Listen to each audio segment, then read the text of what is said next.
Coucou les éveillés. Alors voici aujourd'hui la liste des 10 conseils que je peux vous donner pour devenir ce créateur conscient dans notre univers. Numéro 1, se débarrasser des objets non essentiels. Combien de choses on stocke dans une maison? Souvent on garde des objets par lien affectif qui n'ont vraiment pas d'utilité. Mais sachez que chaque objet porte en lui une énergie. Donc là, on parle de nettoyage énergétique. C'est important de faire le tri sans arrêt et de se débarrasser de ce qu'il n'y a plus lieu de garder. Numéro 2, pensez aux opportunités plutôt qu'aux obstacles. Tout ce qu'on nous met sur notre chemin est une leçon de vie, pas une punition. Ok? Numéro 3, être à l'écoute de ses sens. Certains avancent dans la vie dans un état proche de l'hypnose. On les reconnaît, ces gens-là. C'est pas un jugement, hein. Ces gens qui sont écrasés par leurs problèmes. Et à force de répéter des modèles, des programmes appris, ces personnes sont donc en mode pilote automatique. Ils passent à côté de l'instant présent, c'est une certitude. Prenez le temps de sentir une fleur, d'écouter ce qui se passe autour de vous. Ressentez les émotions qui se manifestent. Être à l'écoute de vos sens développera votre prise de conscience de l'instant présent et vous permettra donc de faire des choix éclairés. On reçoit des signes en permanence. Il vous suffit de les observer. Prenez ce temps, ça va tout changer. Ça vous donnera même plein de réponses. Le numéro 4, pratiquez le pardon. Alors attention, je n'oublie pas. Parce que tout ce que j'ai pu vivre de douloureux représente aujourd'hui ma force. Je n'oublie pas, mais je pardonne, c'est essentiel pour cicatriser votre cœur. Ok. Numéro 5, mettre de la joie dans son travail. Ou alors je vous conseille de changer de taf. On est devenus des esclaves de la société depuis bien longtemps.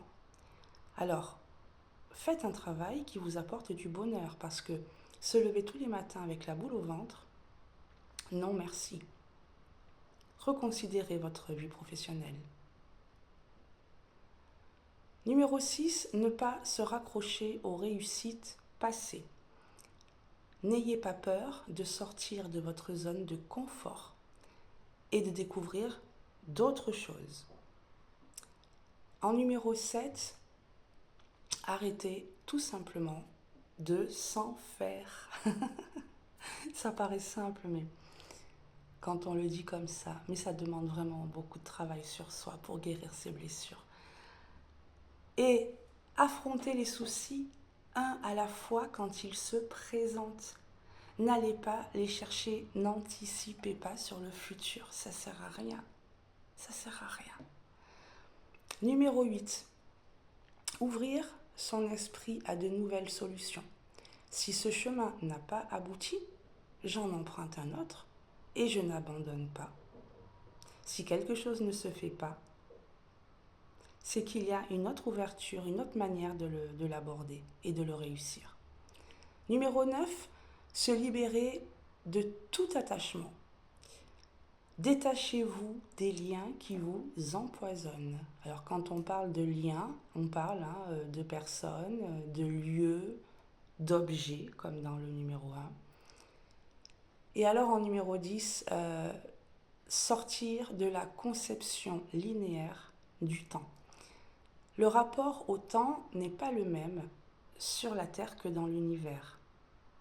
Dans l'univers, l'espace-temps, il n'existe pas. On parle d'échelle de temps, mais ce concept est erroné car il s'agit d'une représentation en deuxième dimension alors que notre monde est en 3D et que les éveillés sont déjà passés en 5D.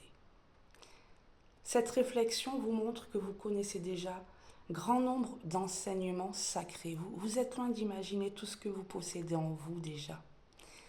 Vos expériences de vie ne font que réactiver ce que vous connaissez déjà. Vous vous débarrassez de ce voile de l'oubli que vous avez traversé à la naissance. N'oubliez pas le processus de la naissance. Ceux qui avancent en fonction de leur passé n'avancent qu'avec leur ego.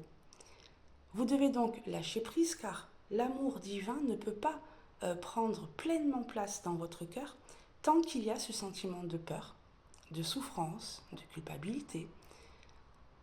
Le seul état temporel qui existe pour le divin, c'est le présent.